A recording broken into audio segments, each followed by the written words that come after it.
Hare Hare, Hare Rama, Rama Rama, Hare Hare.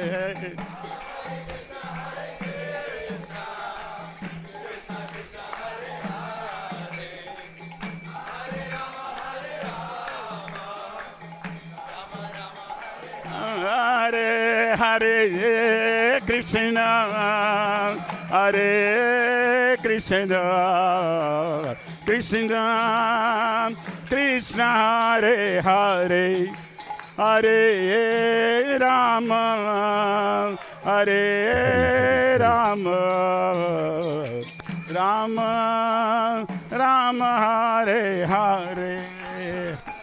How long?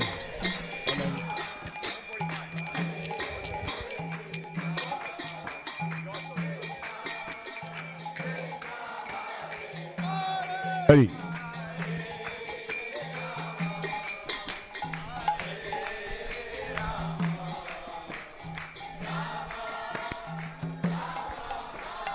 Hare Hare Krishna, Hare Krishna, Krishna Krishna, Hare Hare, Hare Rama, Hare Rama, Rama Rama, Hare Hare.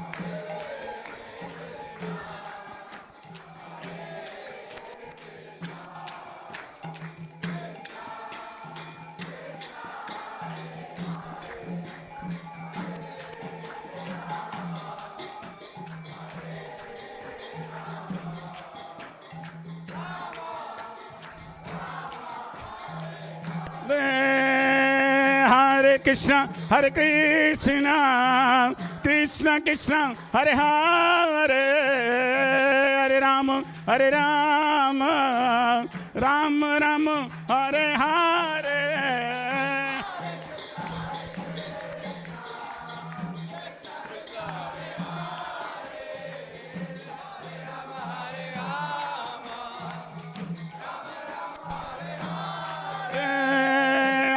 Krishna, Hare Krishna, Krishna Krishna, Hare Hare, Hare Rama, Hare Rama, Rama Rama, Hare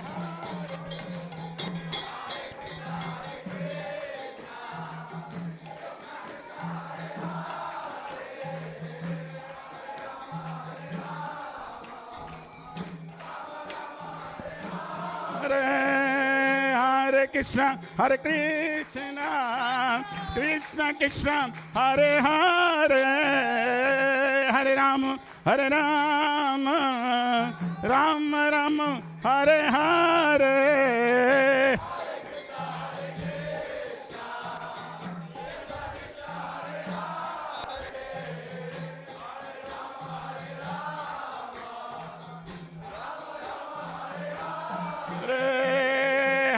Krishna, Hare Krishna, Krishna Krishna, Hare Hare, Hare Rama, Hare Rama, Rama Rama, Hare Hare.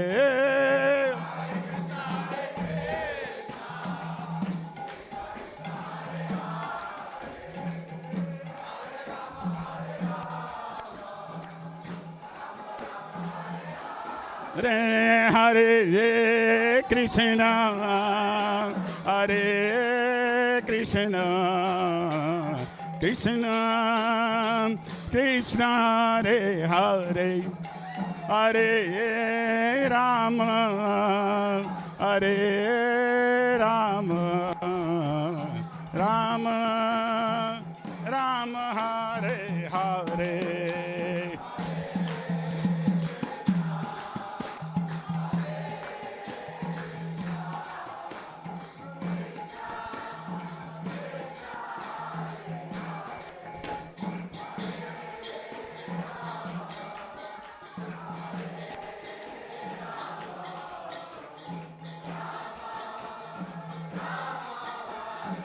Hare Nitai Gauranga, Nitai Gauranga, Nitai Goranga, Nitai Goranga, Nitai Goranga, Nitai Goranga, Nitai Goranga, Nitai Goranga, Nitai, Nitai, Nitai, Nitai, Nitai Goranga, Nitai, Nitai, Nitai, Nitai, Nitai Goranga, Nitai Goranga, Nitai Goranga, Nitai Goranga, Nitai Goranga,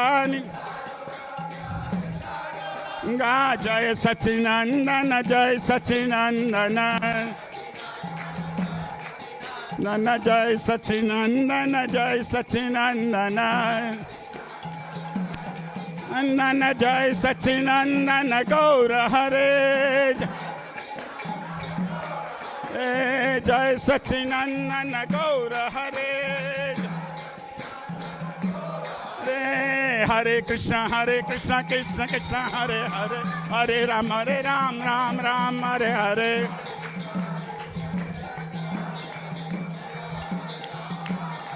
Hare Hare Krishna Krishna Krishna, Hare Hare, Hare Ram, Ram Ram, Hare Hare.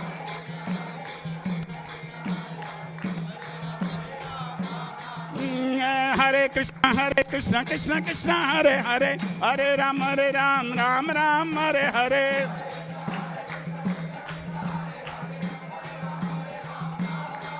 Jaya Radha Kala Chanji Radha Kala Chanji Radhe, Jaya Radha Kala Chanji Radha Kala Chanji Radhe, Jaya Radha Govinda Radha Govinda Radhe.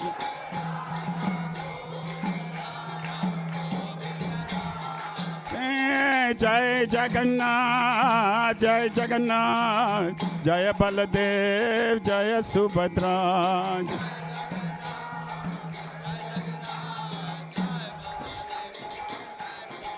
Jaya Gauranitai, Jaya Gauranitai,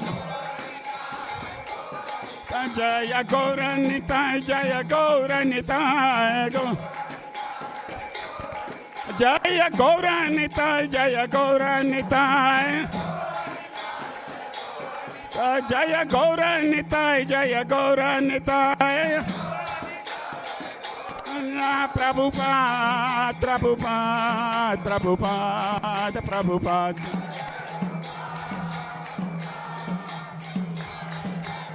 Jaya Jaya Prabhupada, Prabhupada, Prabhupada, Jaya Prabhupada. Nitai Gaura Haribol, Haribol, Haribol, Nitai Gaura Haribol.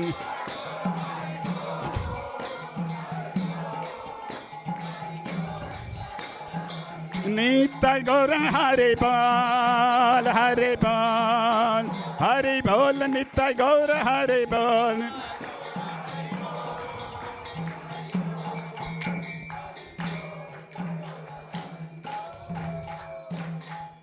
Nitai Gaur Premanande.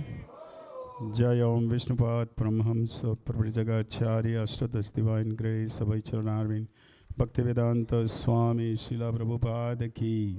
ISKCON Founder Acharya Srila Prabhupada Ki. Jai Om Vishnupad Paramhamsa Prabhujagacharya Ashtadas Divine Grace Srila Bhakti Siddhanta Saraswati Thakur Maharaj Ki. Anand Koti Vaishnavrind Ki. नामाचार्य Srila Haridas Thakur की.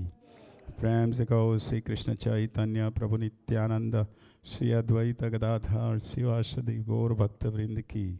श्री श्री राधा कृष्ण गोप गोपीनाथ श्याम कुंड राधा कुंड गिरि गोवर्धन की.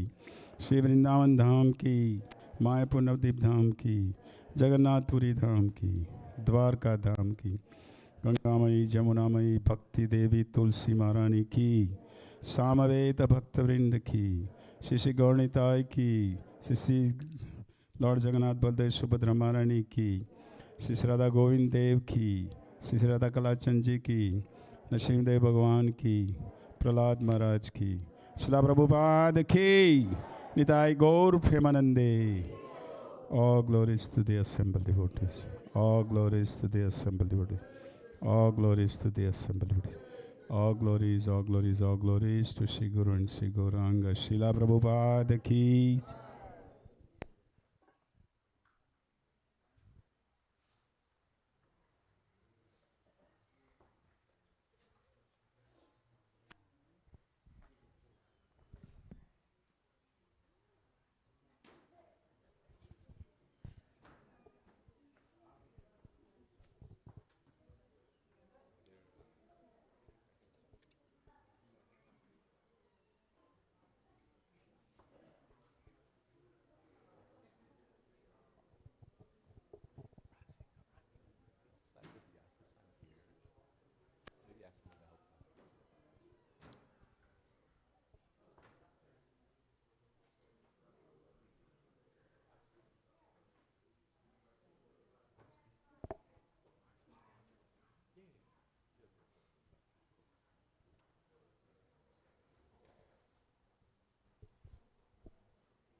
Hare Krishna, dear devotees. Shri Shri Radha Kalachandji ki jai. Srila Prabhupada ki jai. Thank you all so much for being here. So shortly we will have class by His Holiness Bibi Govinda Maharaj and Haribo. And until then, I think we can all just chant some japa while waiting for Maharaj to arrive. And today we will have 24 hours worth of kirtan. So Haridas Prabhu wanted me to mention that we won't officially break. Kirtan will continue during breakfast, during lunch, during dinner, but it will be served during those normal times. So Haridas will give you the timings for the lunch.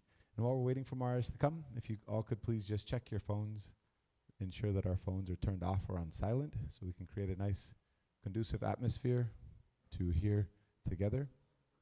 And yeah, if you have small children that like to play, that's their nature. That's wonderful. But if they can't sit quietly in class, we encourage you to take them into the Prashadam hall where you can listen to the class online so we can keep the temple room a nice space for hearing together.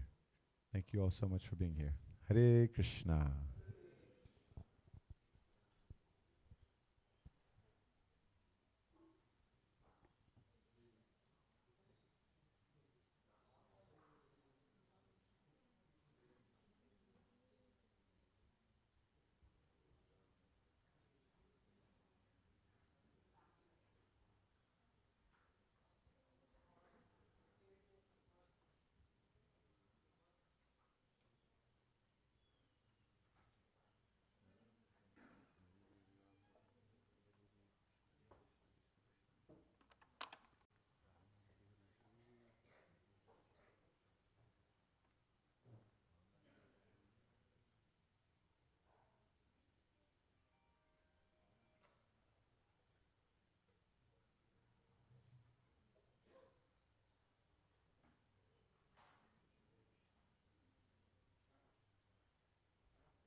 just start playing the melody.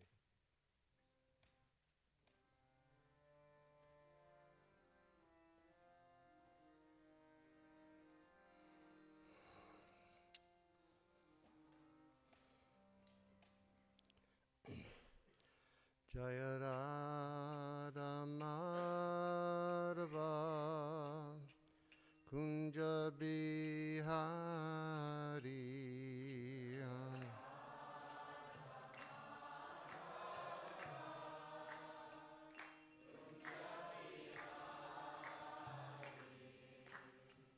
Jayo Radha Madhava Kunja Bihari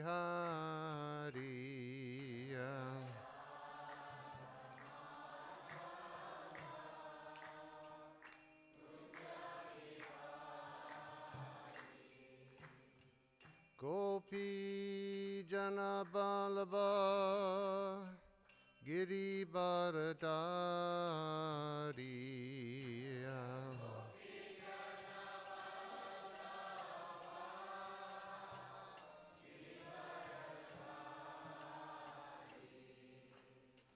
Gopi Jana Balaba Giri Bharadari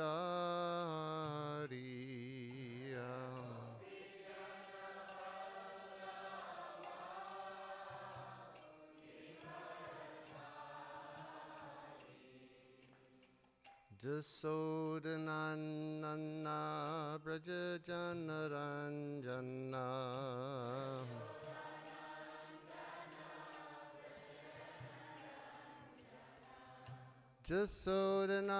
Jasodananana Brajajanaranjana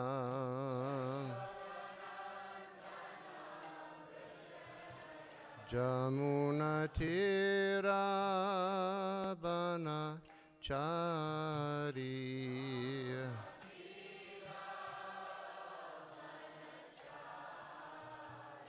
Jamuna Tira Banachari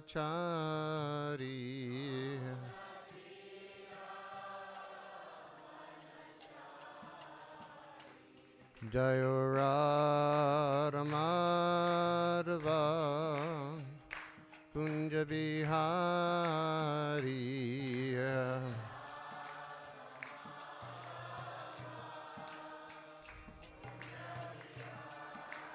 Jayo Radha Madhava Kunja Bihari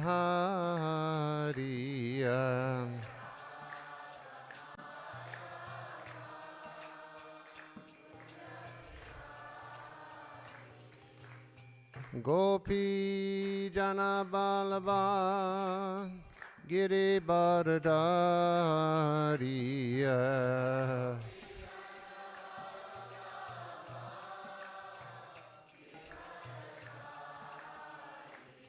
Jai Jai Gopi Jana Balaba Giri Bharadari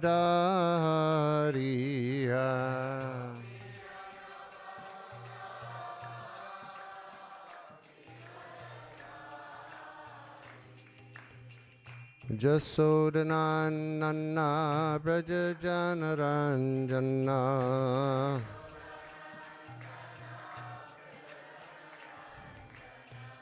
Jasodananana Brajajanaranjana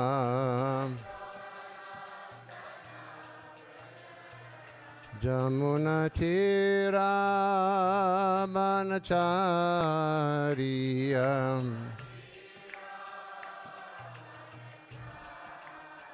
Jamuna Tira Banachari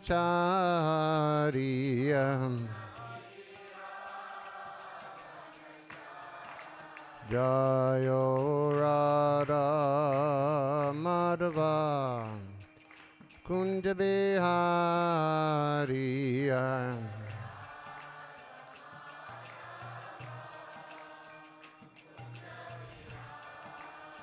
Jayo Radha Madhava Kunja Bihari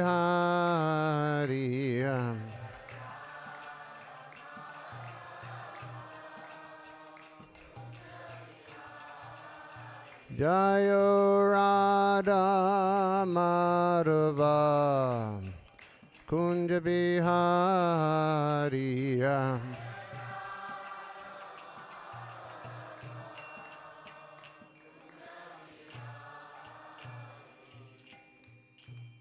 Jayam Vishnupad Paramahansa Paribrajacharya Asto Tadasasasi Mad His Divine Grace A.C. Bhaktivedanta Swami Maharaj Srila Prabhupada Ki Ananta Koti Vaishnava Vrinda Ki Namacharya Srila Haridas Thakur Ki Prem Sikaho Shri Krishna Chaitanya Prabhu Nityananda Shri Advaita Gadadhar Shri Vasudhi Gaur Bhakti Vrinda Ki Shri Shri Radha Krishna Gokupina Shamakun Radha Kun Giri Govardhan Ki Shri Vrindavan Dham Ki Shri Mayapur Navadip Dham Ki Ganga Maya Ki Jamuna Maya Ki Bhakti Devi Ki Tulsi Maharani Ki Sambed Bhakti Vrinda Ki Shri Nitai Go Premanandi.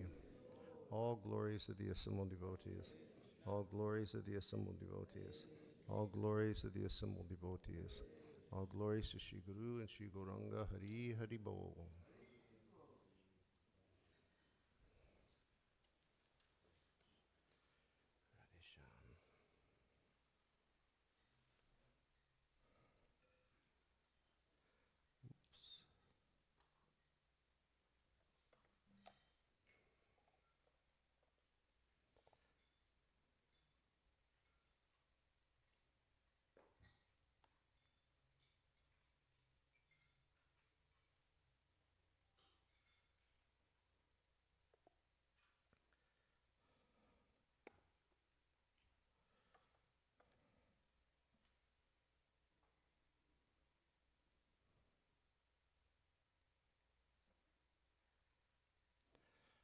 Om Namo Bhagavate Vasudevaya.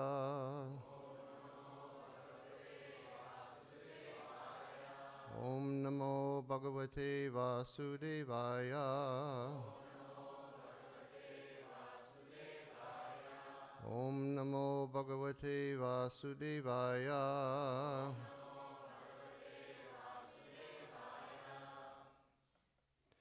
Hare Krishna, dear devotees. Good morning to everyone. I hope that everybody is well and everybody is relishing Kirtan 50 this year. You all excuse me for a second, but I'm going to turn the seat a little bit because I want to see everybody in the audience.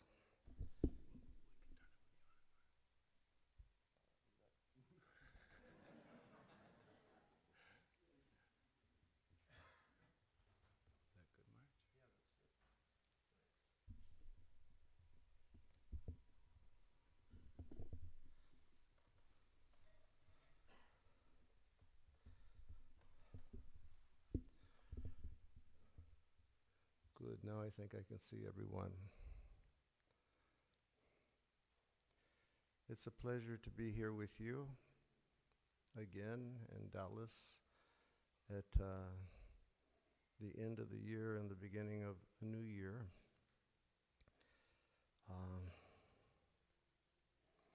We hope that everybody had a successful 2025 in terms of your development of Krishna consciousness. And we pray that in 2026, all of us will increase our Krishna consciousness. That as each day passes, we will make like some additional effort to engage ourselves in hearing about the name, form, qualities, and pastimes of Krishna. And that we will become very clear and realized in the point that what will deliver us from this material life is the process of Shravanam and Kirtanam, hearing and chanting about Krishna, and endeavoring to develop the qualities of a Vaishnava in the association of the devotees of the Lord. That's why these kirtan festivals are particularly wonderful, because we all come together and we're focused on one thing, which is the holy name of Krishna. And that will pick us up, and that will qualify us, and that will purify us, and that will save us. So this morning, I was thinking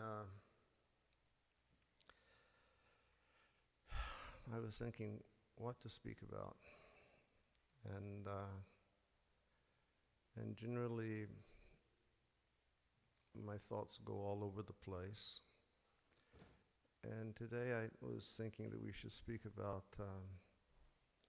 the compassion and the kindness of Caitanya Mahaprabhu and our founder Acharya Srila Prabhupada. And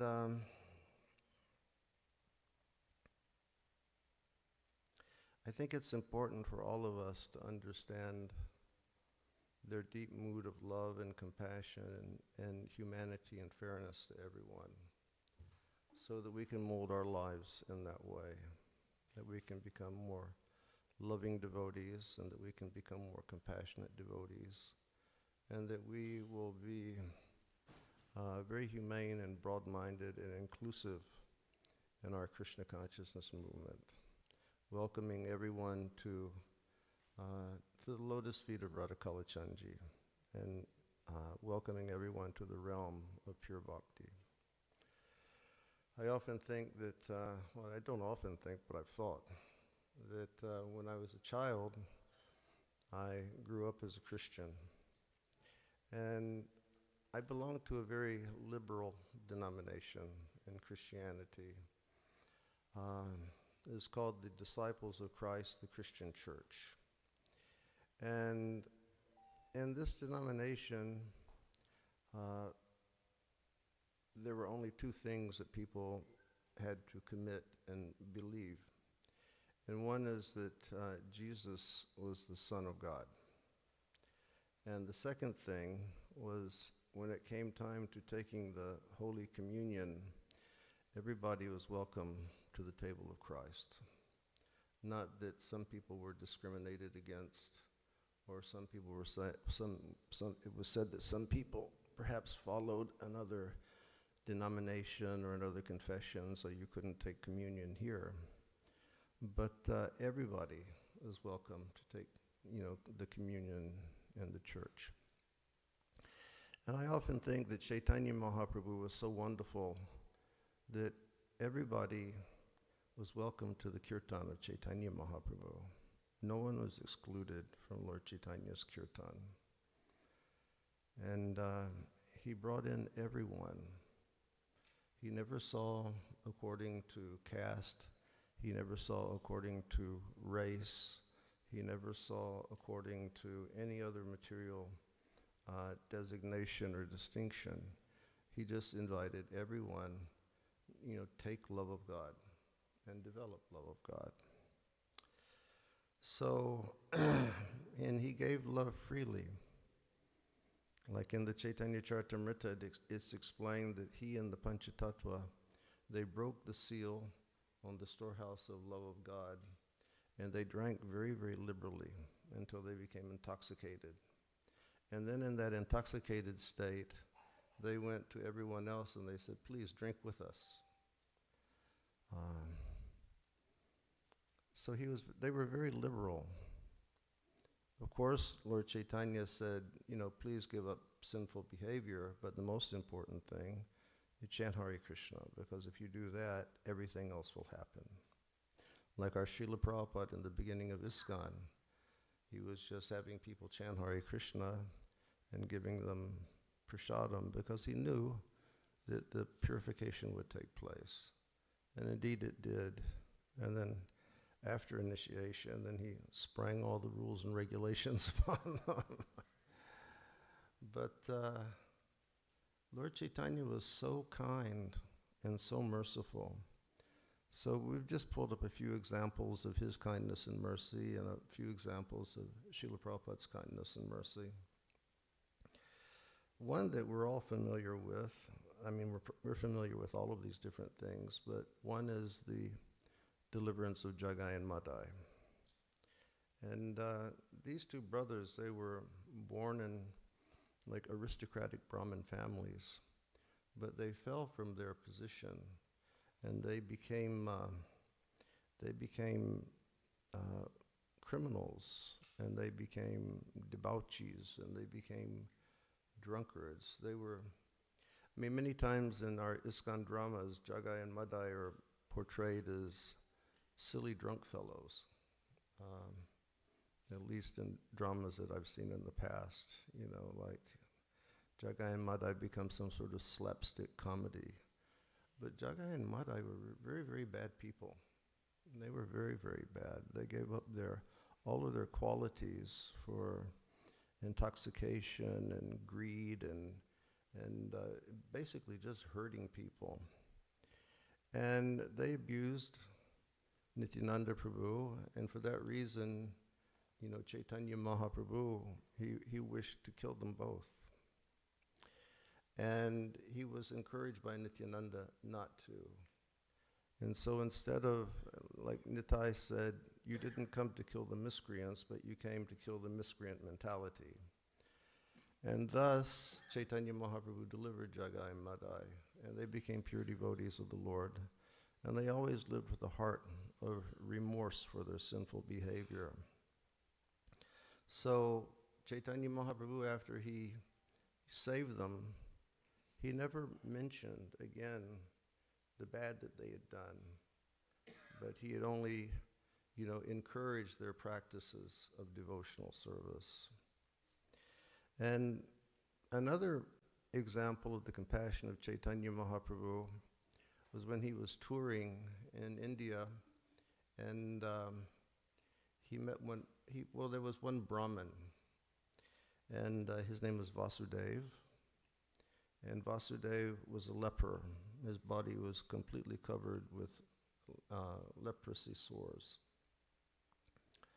I don't know if any of you all have ever seen a person with leprosy, but back in the 70s and 80s, whenever I'd go to Rishikesh, just at the beginning of the Lakshman Jula, all the lepers would sit there looking for donations, and it was quite a horrible thing to see just their fingers melting off and their nose melting off by this disease. So there was this Brahmin, and he was a very elevated person, but he had leprosy. And he heard that Caitanya Mahaprabhu was in the village where he was staying. And so he got up and he prepared himself to go and to meet Caitanya Mahaprabhu. But by the time he reached the place where Mahaprabhu had been staying, Mahaprabhu was gone. And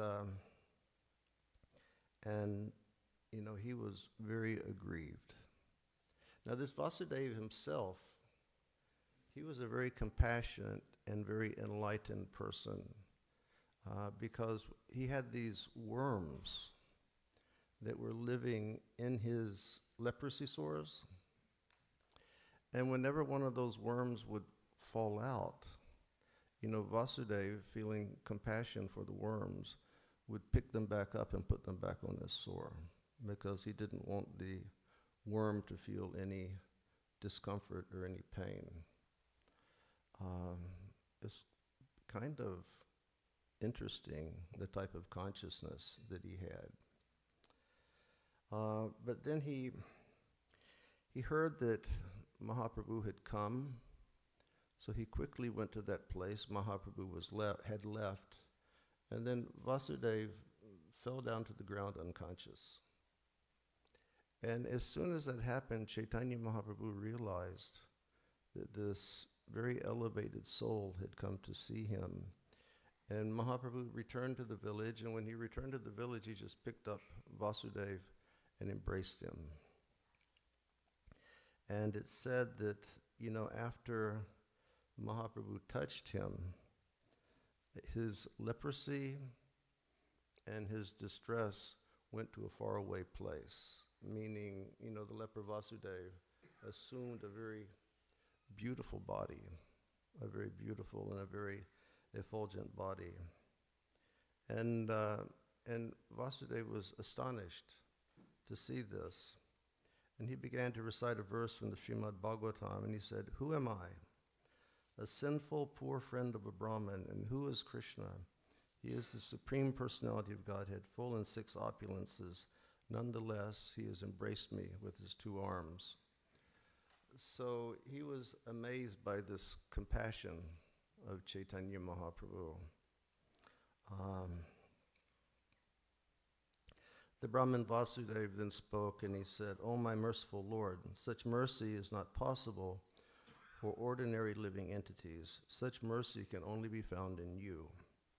Upon seeing me, even a sinful person goes away due to my bad bodily aroma, yet you have touched me because you are the independent Supreme Personality of Godhead." And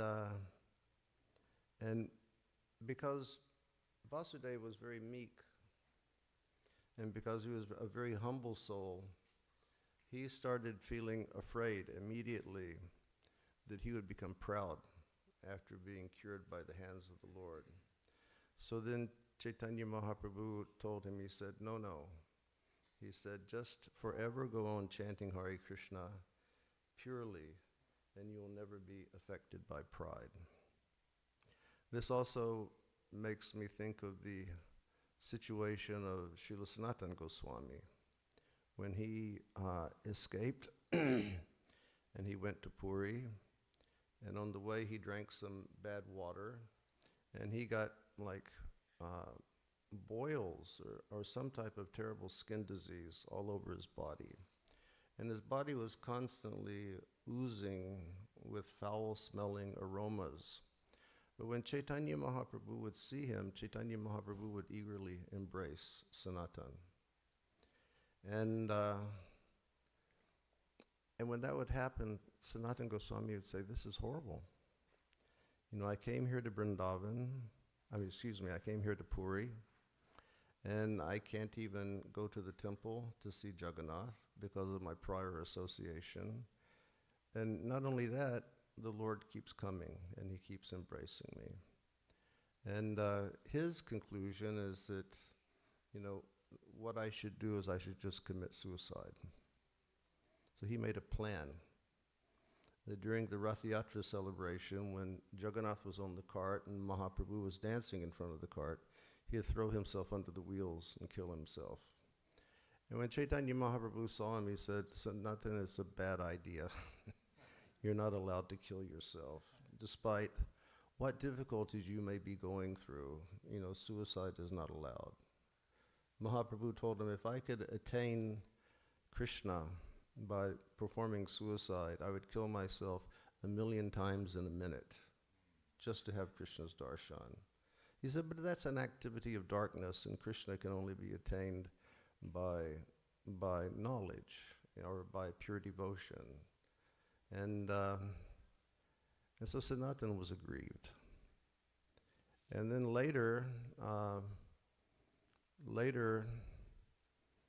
there was an incident where, you know, he felt so aggrieved that he took advice from, I think, Jagadananda Pandit what to do. And Jagadananda said, well, after the Rath Yatra and so on, so you know, Mahaprabhu will quit embracing you. You should just leave and go to Vrindavan. And Mahaprabhu one day said, what's the news? And Sanatan told him that. And he said, what? Who has given you such foolish instruction? And he said, Jagadananda. And the Lord went, Jaga? Who is this Jaga? He's such an insignificant boy. He said, I will accept you even as my advisor.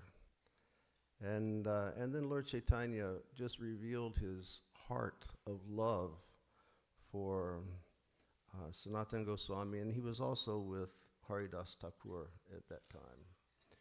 And he said, I see you just like my 2 little babies, and that's the way I love you. And just like a mother will never take offense at anything her baby does, then whatever you could do, I never take offense. One time this is Ananda Caitanya over here, this gentleman in the back. He's distributing books written by Srila Shivaram Swami over here. Once, about 40 years ago, at the manor, Maharaj was giving class from that section of Caitanya Caritamrta. And he was reading along and he was giving comments. And then it came to the point where Mahaprabhu said, just like a mother will never take offense by anything her child will do. So sometimes the child will pass urine on the mother, or the child will pass stool on the mother. And he says, the urine is accepted like Charnamrita, and the stool is accepted like sandalwood paste. And Maharaj read that. Then he turned to the Matajis and he said, is it really like that? So merciful was Chaitanya Mahaprabhu. He had so much love, so much compassion, and acceptance of everyone. Just look at Mahaprabhu. It's like the people in his associates, Rupa and Sanatan, they were Brahmins that essentially became excommunicated because they took up the service of the Shah, but he accepted them. And Ramananda Roy, he was from a Sudra family. They accepted him. Haridas Thakur, born in a Muslim family, accepted him. Lord Chaitanya, he was like so humane. He just accepted everyone and said, please perfect your life by chanting Hare Krishna. Another example is when Lord Chaitanya was traveling through the Jarikhanda forest. What did he do? He induced the animals to chant and dance, and chant Hare Krishna. And they were chanting Hare Krishna. Another example of Lord Chaitanya's, compassion is when the devotees of Bengal were traveling to Jagannath Puri to spend 4 months with Mahaprabhu. And that was all organized. The Parikram was organized each year by Shivananda Sain. And he would organize everything right down to the detail. He would organize the prasad along the way. He would organize the boats that they would take across rivers. He would, really organize everything. And it's said that while they were passing along one day, a dog became attracted to the devotees. And so Shivananda immediately accepted the dog as part of the Parikram group. And even when it came time to passing across rivers, Shivananda Sain would pay for the dog to pass also. And one day, Shivananda was away. He had to go out to attend to some business. When he came back, the dog wasn't there. One of his first inquiries was, did the dog eat? Did the dog eat today? And they said, the dog's not here. And Shivananda Sain, he felt so bad about that. And then when they got to Puri and they went in to have darshan of Chaitanya Mahaprabhu, the dog was sitting next to Chaitanya Mahaprabhu. And Chaitanya Mahaprabhu, he had, a coconut, and he was taking the tender coconut flesh out, and he was feeding it to the dog, and he was saying, chant Hare Krishna. And the dog was chanting Hare Krishna. I mean, generally we think, oh, dogs, no. Dogs are unclean. Brahmins don't keep dogs. Devotees don't keep dogs. True confession. Last winter in my yard in Vrindavan, we had 7 puppies living there. They had been abandoned. It was freezing, and so we just took them in and grew them up, and then took them to the ISKCON Goshala so they would be safe. Mahaprabhu was telling the dog, chant Hare Krishna, bolo, bolo.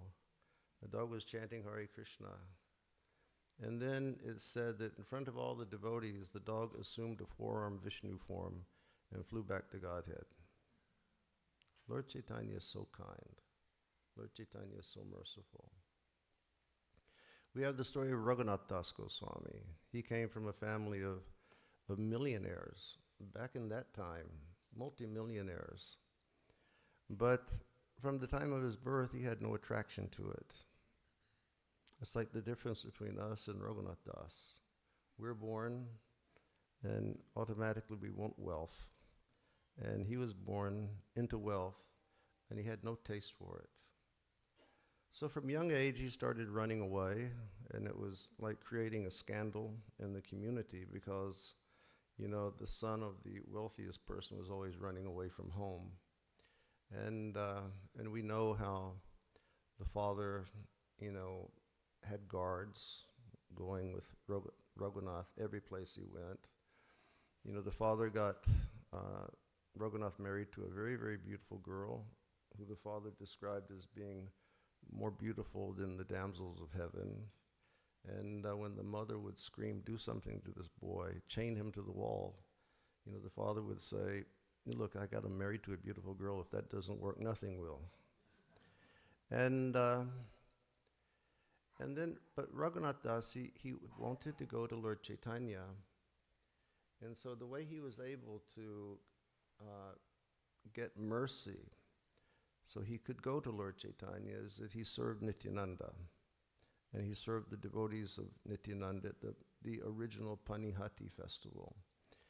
And after that, Nitai told him, he said, I'm very pleased. You've served me, you've served my devotees. Very soon all your obstacles will be removed and you will be able to go to Chaitanya Mahaprabhu. So he served Vaishnavas and he served the Lord and he received mercy. And then finally, when he did escape and he met Lord Chaitanya in Jagannath Puri, Lord Chaitanya, he told him, he said, Krishna is so merciful. And because of Krishna's mercy and because of Krishna's compassion, you have been able to escape. And he said, don't take me wrongly.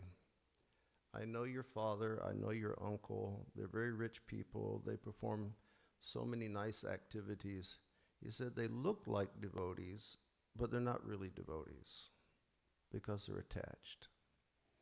And Lord Chaitanya gave a very strong example. He said, they're just like, you know, small worms that live in stool and don't have the power to get out, and they're not interested in getting out. He said, but you got out. And why is that? Because you became the object of the love and the compassion and the humanity of the Lord. That's why you're here. And Chaitanya Mahaprabhu kept saying, Raghunath, understand, there's nothing greater than the mercy of Krishna. There's nothing greater than the compassion of Krishna. You know, always look for Krishna's mercy. Chaitanya Mahaprabhu, as I mentioned earlier, he accepted Haridas Thakur.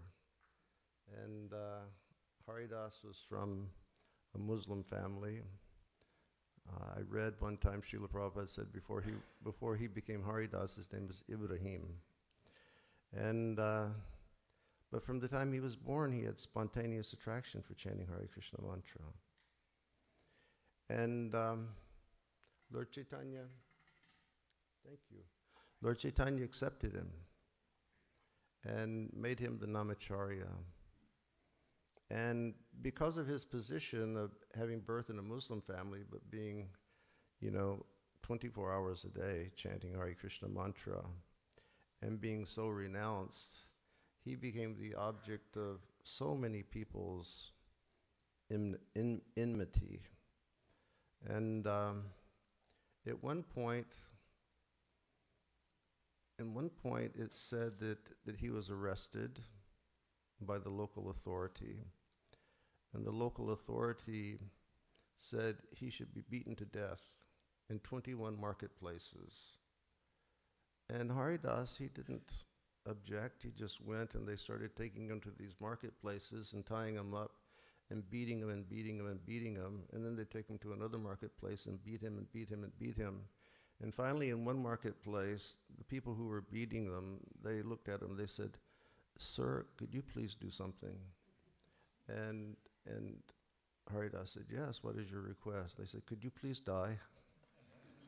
because if you don't die, we're going to die. And Haridas, feeling compassion and love for them, he just said, certainly. And he, by his mystic potency, his life heirs left his body and he appeared to be dead. And they went and they threw him in the river. And then shortly thereafter, he just called his life heirs back into his body and he emerged. Very compassionate person. I mean, can you imagine if somebody had you tied up and were beating you and you just felt love for them? You felt love and compassion for them.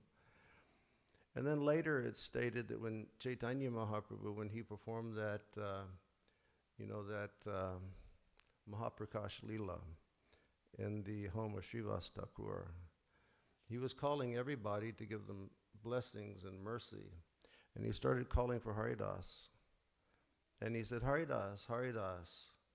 He said, do you remember when they were beating you in so many marketplaces, but you lived and you were unaffected by the pain?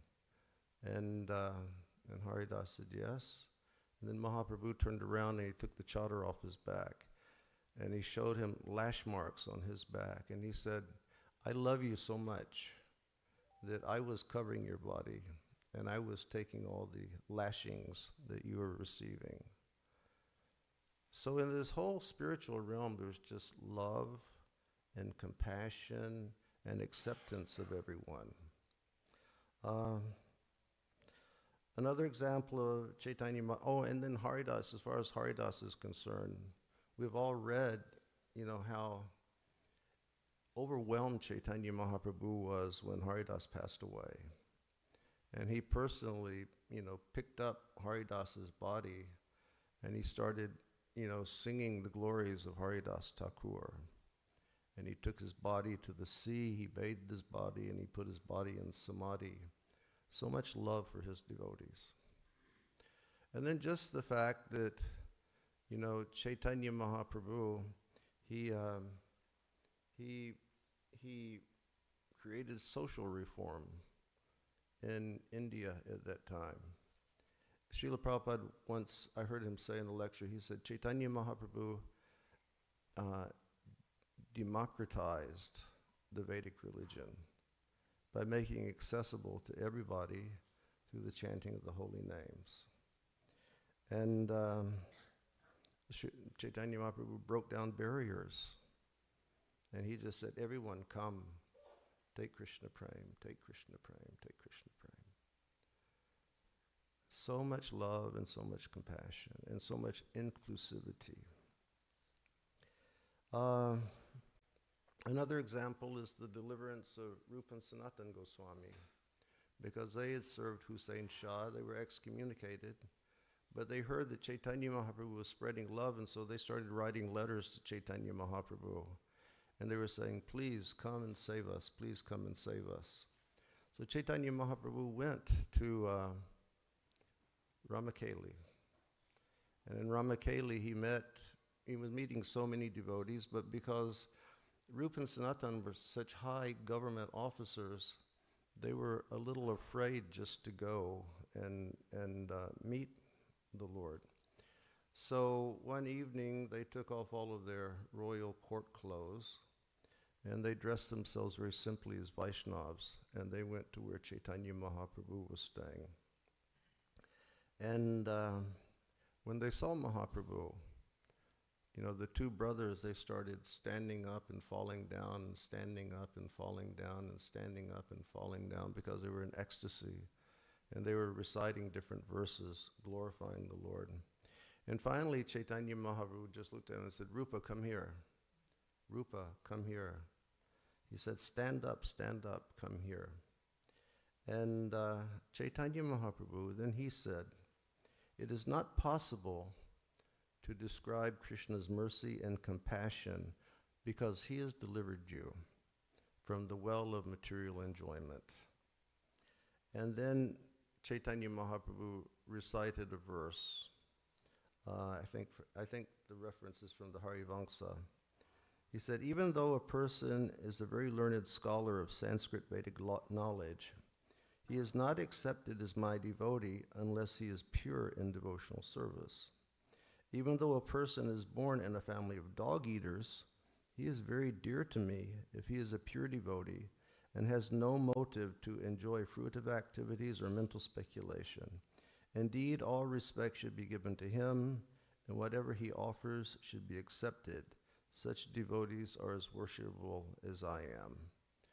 So he said, look, come. You know, you're pure devotees. You have pure devotional intent in your heart. Please come. And after reciting that verse, Caitanya Mahaprabhu picked up Rupa and Sanatan and he gave them an embrace. And then the two brothers, they folded their hands and they recited a verse that we all know. Namo Mahabharanyaya Krishna Prema Pradayate Krishnaya Krishna Chaitanya Namani Gaur Tvashe Namaha. And they said, O munificent incarnation, you are Krishna himself appearing as Sri Caitanya Mahaprabhu. You have assumed the golden color of Radharani and you are widely distributing pure love of Krishna. We offer our respectful obeisances to you. So Caitanya Mahaprabhu, he was kindness personified. He was love personified. He was compassion personified. He was humanity personified. And just think of Caitanya Mahaprabhu's greater and broader mission for the world. And that's described by Kaviraj Goswami in his Mangalacharanam in Caitanya Caritamrta, where he says, Anarpita charim chirat korunaya vatirna kalau samarpayitam unata ujvala rasam sabhakti shriyam. He says, may the Supreme Lord, who is known as the son of Srimati Sachi Devi, be transcendently situated in the innermost chambers of your heart. Resplendent with the radiance of molten gold, he has appeared in the age of Kali by his causeless mercy to bestow what no incarnation ever offered before, the most sublime and radiant mellow of devotional service, the mellow of conjugal love. So, Kaviraj Goswami explains that Caitanya Mahaprabhu came to this world essentially for two reasons. One reason was for him and one reason was for us. And the reason that Caitanya Mahaprabhu came for himself was to taste the love that Radharani feels for him. And what he gave to us was the devotional service by which we can taste the mellow of conjugal love for Krishna, which is something that no incarnation of Krishna ever gave before. And we think of ourselves, we're like the very low and very fallen people of Kali Yuga, but still Caitanya Mahaprabhu came to give us the greatest gift through the performance of Harinam Sankirtan Yajna. Then we can think of Srila Prabhupada and how compassionate Srila Prabhupada was. Srila Prabhupada left his home and he left his family because he wanted to do something for his family of humanity. He wanted to do something for the entire world. Srila Prabhupada, after he left home, he lived very, very austerely in first Mathura, but then more austerely in Vrindavan, where he lived at Radha Damodar and he was writing the Srimad Bhagavatam. And once back in 77, just after Srila Prabhupada passed away, I went back to Godhead. I got a letter from the editor of Back to Godhead magazine, and he said, Srila Narayan Maharaj from Mathura was involved in the ceremony. Can you go over there to Mathura and ask him about his relationship with Srila Prabhupada, how they knew one another? And so I went to Mathura, and I requested to speak to Maharaj. And he couldn't speak hardly any English at that time. You know, it was more like giving example with the hands and speaking English. But one point that he made was that when Srila Prabhupada lived at Radha Damodar, it was so austere for him. It was extremely austere, and said the only thing that he had was like a quilt that had holes in it. And he used to wrap himself up in that in the nights in Vrindavan. I guess all of you have been to Vrindavan in the winter. It's like terribly, terribly, terribly cold there.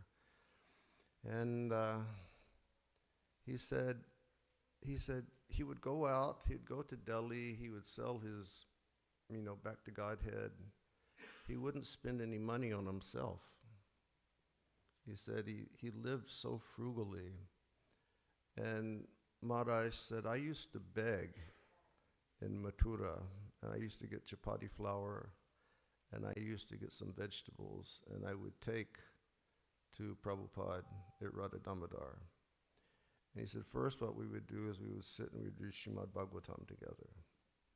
And then after reading Srimad Bhagavatam, we would make either rice or dal or chapatis. And when he was trying to explain that, he was saying, I would do this, and Prabhupada would do this, and cooking the chapatis.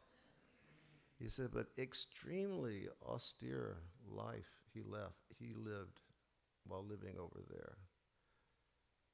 But Srila Prabhupada, he had this compassion, and he had this love.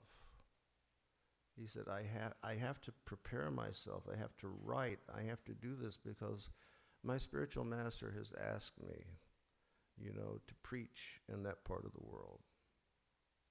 So he lived so austerely, and he left, and we know that by reading the story of Srila Prabhupada, he had a couple heart attacks on the way across, he almost died. Then he came to New York, and he was living amongst crazy people, absolutely crazy people. But Srila Prabhupada, he only saw that within their heart there was the spirit soul that needed Krishna consciousness. And so Srila Prabhupada tolerated everything in the name of love and compassion and being fair to people. There's one story.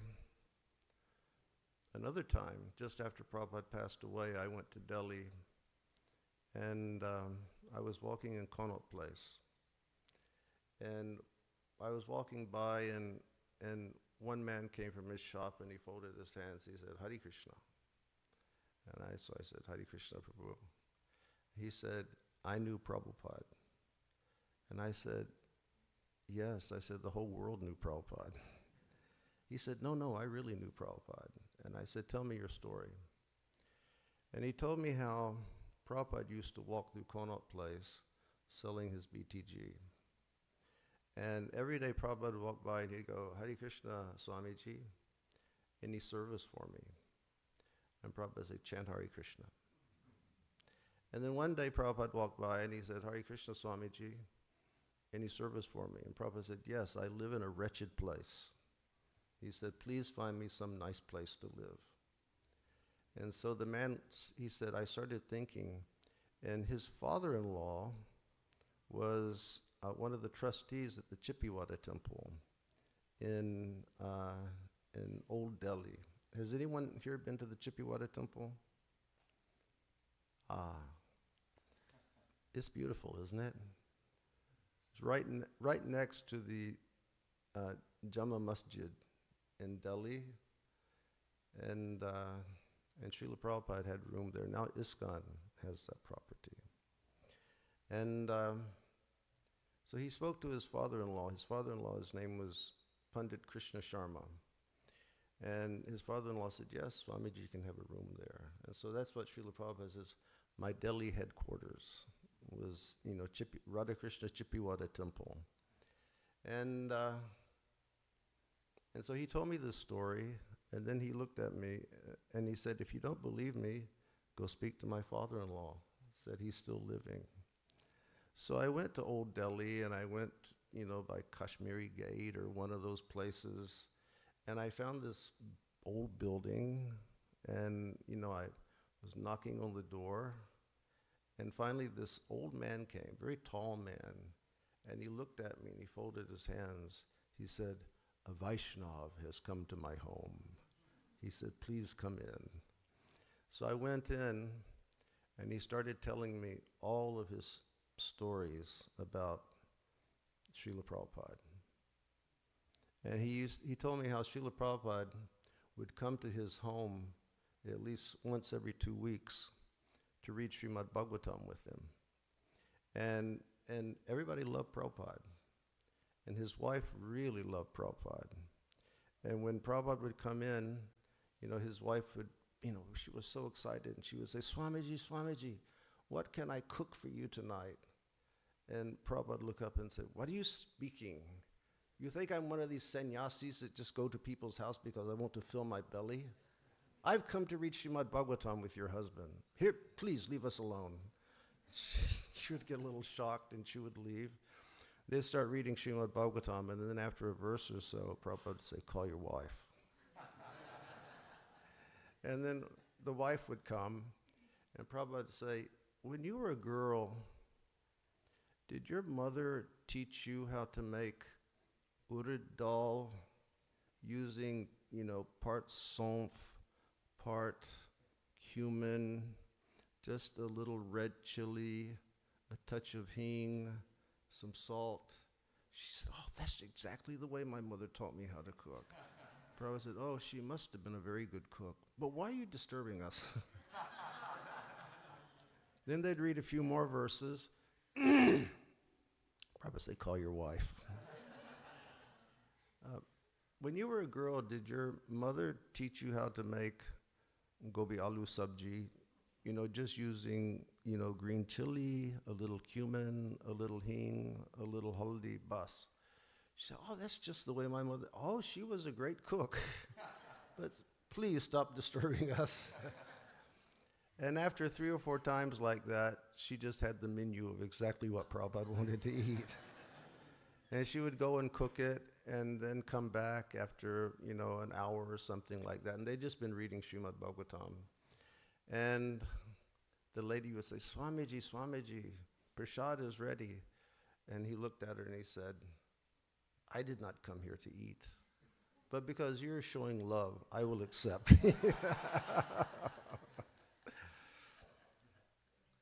Prabhupada had an unlimited capacity to love.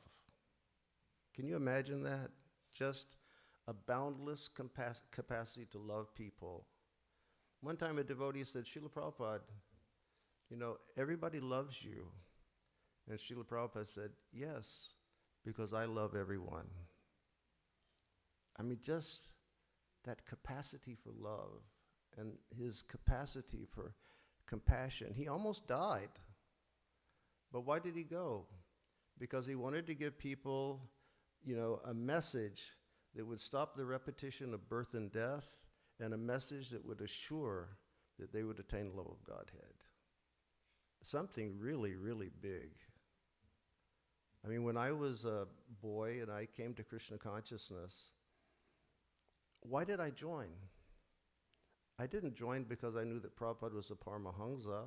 I didn't know what a Paramahamsa was. I didn't join because I knew he was a pure devotee. I didn't know what a pure devotee was. I didn't join for any of these reasons, except I heard that this little man, in his old age, he had so much compassion and so much love that he just wanted to do good for all the people of the world. And I was thinking, that's attractive to me.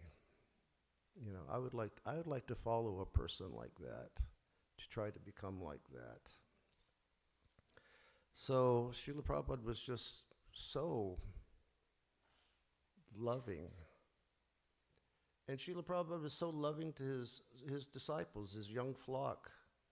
Sometimes the disciples would go on the side, and Srila Prabhupada would just, call them and encourage them.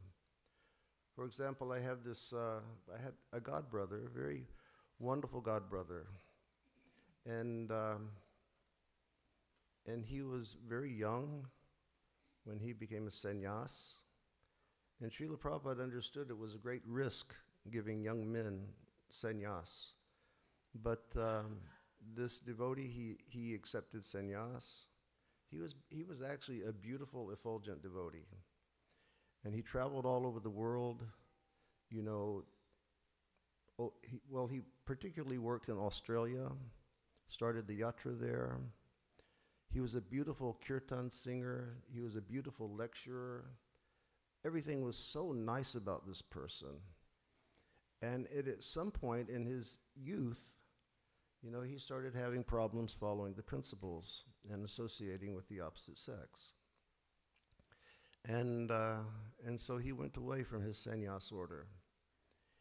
Srila Prabhupada's secretary at that time, he wrote a letter to the whole world saying such and such has fallen down. And when Srila Prabhupada heard that, Srila Prabhupada was infuriated. He said, "This man has done so much, and now you have just made it impossible for him to come back to Krishna consciousness." So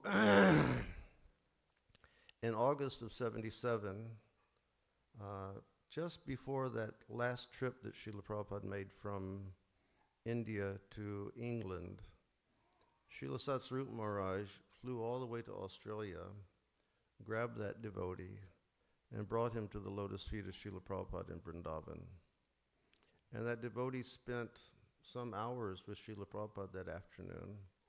And then that evening, it was a special day, so we were having a kirtan down to Radha Damodar temple. And this devotee, he led the kirtan, dancing, you know, as effulgent as ever. And then when we got to Radha Damodar, I went to him and I said, "Prabhu, you sat with Srila Prabhupada today." He said, "What did Srila Prabhupada tell you?" And he looked at me and he said, "Srila Prabhupada told me never to go away and to always stay with him." He said, "Srila Prabhupada told me, it doesn't matter what color cloth you wear. Just stay in Krishna consciousness. Keep following this process. Put yourself in a situation where you'll be able to have strong control on your senses and keep moving forward, but never go away. Never leave this movement. Never leave me." He was very, very kind, Srila Prabhupada. And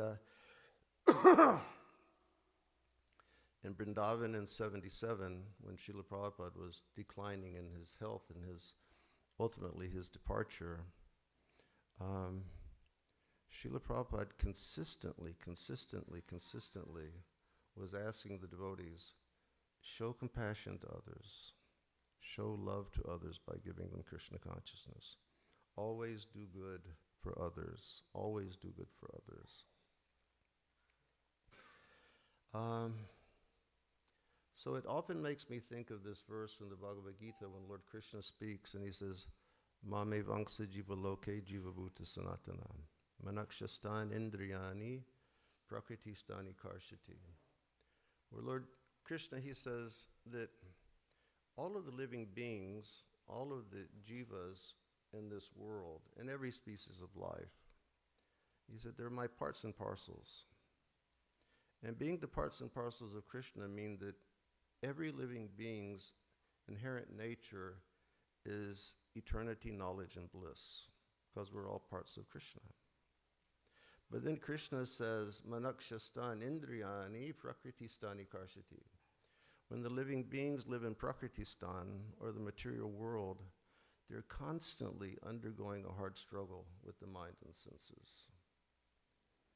So it's a fact that everybody in this world is suffering. There's no way to alleviate the suffering of people without devotion to God. And so I'll wrap it up because I always speak too long over here. But, we're closing out 2025, and we're welcoming 2026. And so we can think,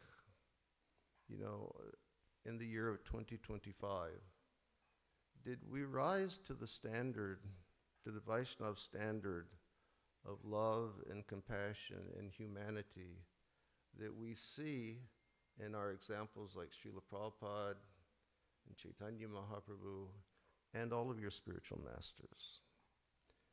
Did we as individuals, did we rise up to that standard, or did we try to approach that standard? And, will we do that going into 2026? Did we show love to everyone that we meet? Did we show compassion to everyone that we met?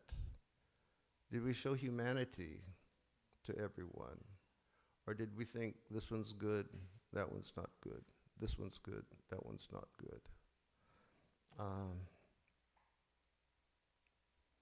We look at 2026 and we think, will we share this message of upliftment with everyone that we will meet? Or, and this is the question, will we share this message, or will we just give lip service to the message? That's something for all of us to think about.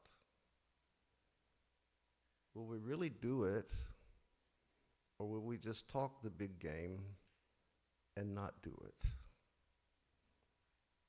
And I've seen over 53 years of practicing Krishna consciousness, many times we go outside and we're always preaching and we're always sharing this message of love, compassion, humanity with others.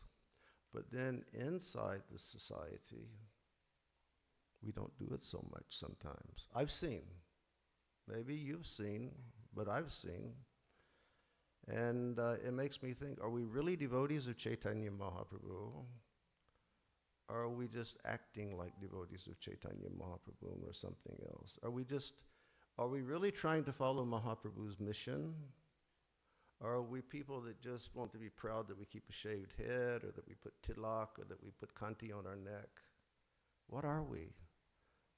Are we really practicing Krishna consciousness? Are we just thinking that we're practicing Krishna consciousness? So in conclusion, to wrap up, just try to wrap up on the point, 9 o'clock. Let's go into 2026 together with the focus that we're going to share this message with everyone that we meet, and we're also going to remember to always practice this amongst one another.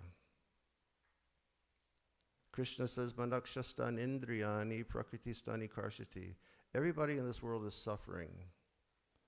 You don't know. Maybe the person that you're sitting next to is going through some great trial.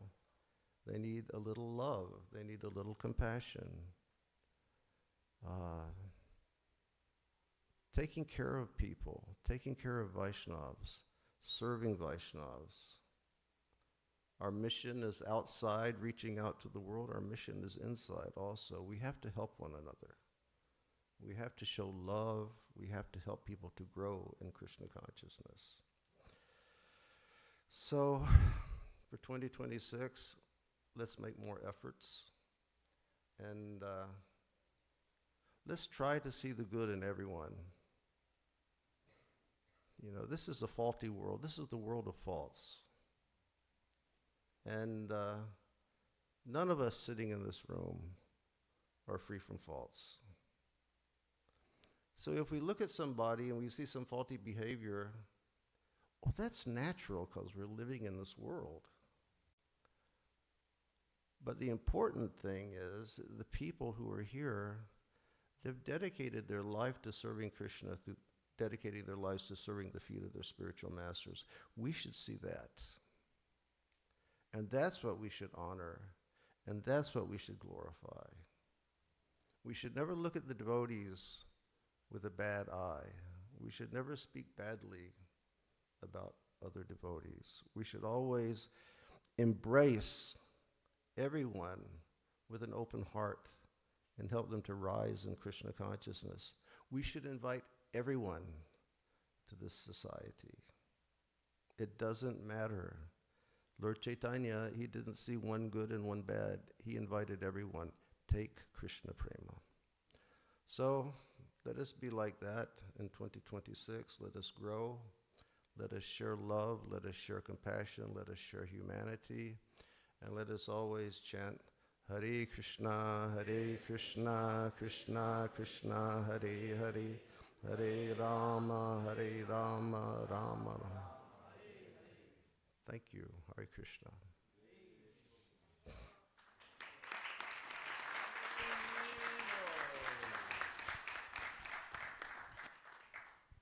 Any questions or comments? Yes, sir.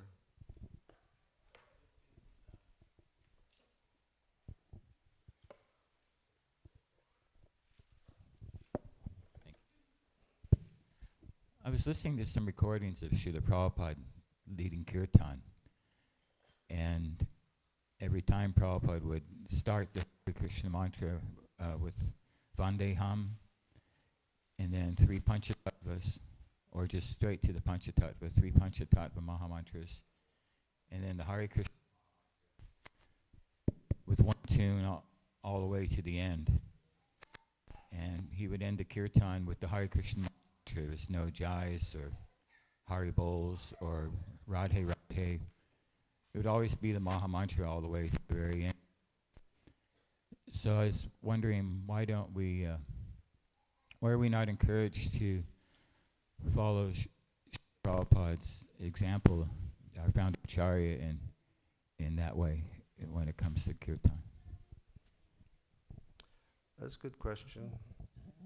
I can only speak from my personal practice, and before I begin kirtan, I chant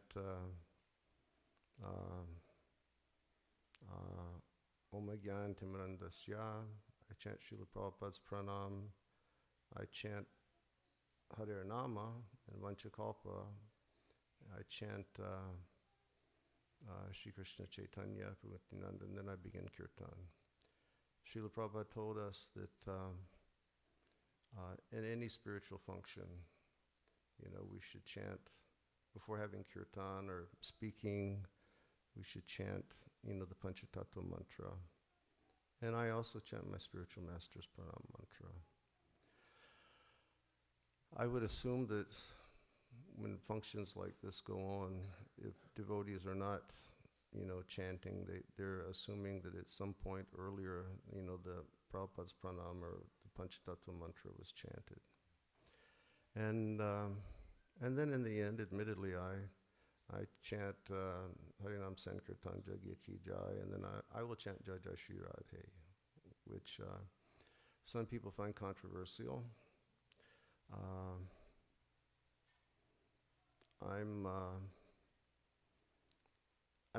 I read Caitanya Caritamrta, I read Srimad Bhagavatam. It seems that Shri Radha is a integral part of our process of Krishna consciousness. And she's, like as Srila Prabhupada said, she's our mother. And so I chant her name, begging for, devotion to the feet of Krishna. So that's what I do, and others, I can't speak for them. I can only speak for myself. I know that Srila Prabhupada was an essentialist. Srila Prabhupada's, stuck to the bare basics. And that's the best I can answer. I can't speak for the whole society. Any other questions?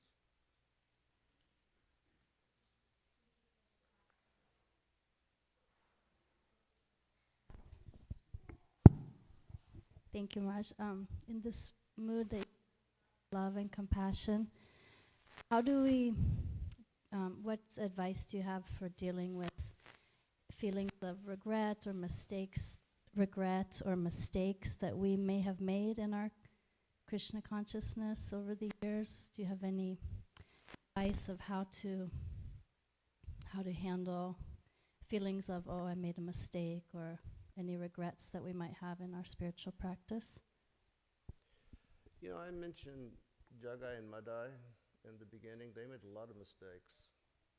And after they became devotees of Mahaprabhu, they always, acknowledged the fact that they had done wrong. And they lived a life, just asking for a very humble life, asking for forgiveness for any mistake that they made. And I think that that's the way it has to be for us also. If we acknowledge that we've made mistakes, well, acknowledgement is one thing, and then just praying to be forgiven for the mistakes that we make. Yeah.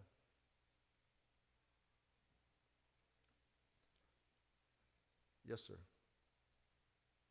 Microphone. Hare Krishna. Thanks, Maharaj. Such a wonderful class. Thanks for that. Maharaj, I have a quick question. Not quick as such, but I have a question. Can you So- speak up a little bit so I can hear? Is it better now? Yeah. Okay. So Maharaj, the way means love and compassion. What is the recommendation? How should we develop that? And one another thing you suggested that if a person is fallen somehow or others, there should be a way for him to come back.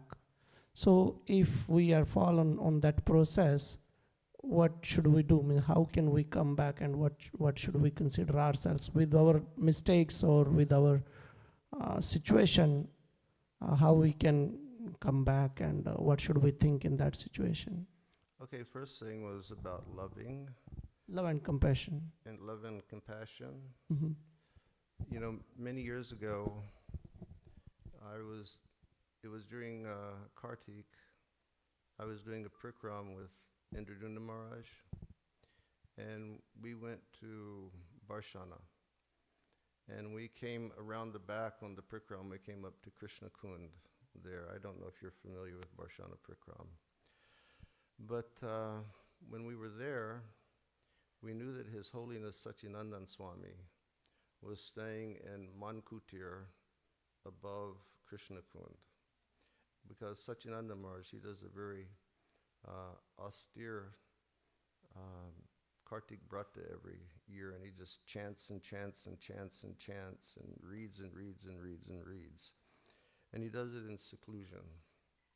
So we knew that he was up there, and we wanted him to come down to speak to the devotees about what realizations he was having during his Kartikrta. And so we left one devotee to speak to the whole group while we were going up to get Maharaj. And we went in and we said, please come and share your realizations. And he said, but I've had no realizations. He said, I have nothing to share. And we said, no, you can't kid us. We know that you've been thinking about things very deeply over here. You don't know, anyone who knows Satyananda Swami. No, I do not know anything. Very sweetly. So finally, since we were both bigger than him and stronger than him, we just picked him up and carried him down to Krishna Kund.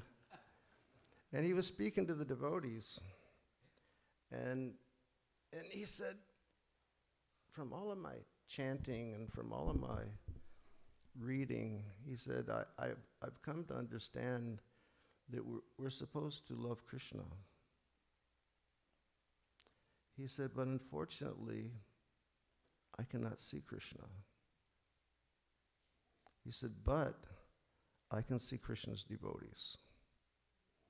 So therefore, I should try to love Krishna's devotees, and I should try to serve Krishna's devotees, and I should try to help Krishna's devotees. He said, that's all I've understood. We can't, at this moment, we feel him in the kirtan, we feel him when we chant japa, but we can't see him. He said, therefore, just see his devotees and serve his devotees and love his devotees. And I feel that's the way it should be with everyone. You know, whether we're practicing Krishna consciousness, whether we're Christians, whether we're Muslims, we should extend love to everyone. And then coming with your whatever faults or defects that you have, you know, you can't unring the bell. Once the bell is rung, the bell is rung. But you should just ask the Lord, please, you know, I've made many mistakes, but please accept me as yours. I think in Caitanya Caritamrta there's reference to this verse from, I think it's either from Mahabharata or Ramayana. You know, you just stand in front of the Lord very sincerely with folded hands and say, I've done so many bad things, but from this day on, I'm yours. And then there in the verse it says, the Lord fully accepts that person. We have to understand that Krishna is not a mean person. Krishna is not a cruel person. Krishna is a very loving person. If we make mistakes, I don't think that Krishna dwells on that too much. I think, if anything, Krishna perhaps feels sorrow that we make mistakes. It's not that he's looking to condemn us or give us a hard time. He wants to love us. Just like in the end of the Bhagavad Gita, Krishna says, Manmana bhava madbhakto majjaji mam namaskuru mami vaishyasi satyam te pratijani priyosime. He says, this is my request. Just think of me with love. Become my devotee, offer homage to me, do puja. And then Krishna says, what's that? Manmana bhava madbhakto majjaji mam namaskuru mam ivaisasi satyam te pratijani priyosime. Then he says, mam ivaisasi satyam te. He says, with all the truthfulness of my heart, I make a promise to you. If you do this, I will bring you to me. And why? Because you've become my priya. You've become my lover. So Krishna he's a person who's interested in love. You know, he's obsessed in love. And he wants all of us to, you know, follow the systematic process of Krishna consciousness so that we can rise in love. Thanks, Maharaj. Thank you. Hare Krishna. Anyone else? This is the last one. Hare Krishna Maharaj, thank you so much for the lecture. My question is, like, you spoke so much about compassion and that we have to invite everyone to the temple. And this is a specific question, like, in our temple there is like one devotee, he comes to the temple, he's sincere, but he comes to the temple regular, he's very sincere. At the same time, he was criticizing devotees and the temple. At the same time what? He was criticizing devotees and the temple management. And at one point, the temple management stopped him from coming, kind of prohibited him to come to the temple. And then he called to me, to some other devotees, and like he was sorry, he wanted to come back. So, like, what to do in these cases when devotees are sincere but keep criticizing and bring problems to the temple? I think everybody should be given a chance. But if, you know, it's like we should encourage people. But if at the same time, if a person just fails to comply with standard Vaishnava protocol and they're criticizing people all the time, you know, I feel that it's, you know, normal to say, you know, please don't come unless you can rectify your behavior. I mean, this criticizing is such a bad thing. And everybody is so prone to be critical of people all the time. It's like I said, you know, if people have a fault, that's not an uncommon thing in this world. But the great thing is that people have dedicated their lives to serving Krishna through serving the feet of their spiritual masters. So if he wants to atone, You should sit down and speak to the temple people and come to an agreement and come back. But it's like if I come into your house and I'm always criticizing your husband and I'm always criticizing the way that you live and I'm criticizing your son and I'm criticizing everything that you do, I won't be very welcome there, will I? I won't be. Okay, thank you very much. Hare Krishna. Hare Krishna. See you in the kirtan today and see you in the kirtan tonight. Hare Krishna. Hare Krishna. His Holiness Bibi Govinda Maharaj ki jai. Srila Prabhupada ki jai. Thank you so much, Maharaj, for taking the time to come here to Dallas every year. We're so, so grateful. You travel all throughout the world, that you take the time to come here. Tamal Maharaj, in his last Vyas Puja here in Dallas, he spent his lecture in the morning that he gave, he spent 45 minutes praising the spiritual master of every disciple in his zone, and even those that had had some difficulty and fallen away. And I was reminded of that so much in your class. And at the end of the Vyas Puja program in the afternoon, he said, it's so nice when devotees share from the heart with love. And that if devotees continue doing that, we could just do this forever without stopping. And then he said, wouldn't it be so nice if we had the same love that we have for our spiritual masters for every devotee? And then he took it a step further and said, wouldn't it be so nice if we had that same love for every living entity? And in your class I was thinking, wouldn't it be so nice if we had the love that Srila Prabhupada had for us for every living entity? I'm just so grateful to you, Maharaj, for your class, for inspiring us to try to love one another and to come closer together as a community. I believe this will allow us to do what you asked us to do, share Krishna with others, like Prabhupada came here to do and encouraged us all to do. So thank you so much, Maharaj, for your time being here, for inspiring us all, and being such a wonderful example of what it can mean to be a loving devotee. Very grateful to you. Thank you so much. His Holiness Bibi Govinda Maharaj ki jai. Srila Prabhupada ki jai. We pray for many, many more healthy years of your association and many more returns. Hare Krishna.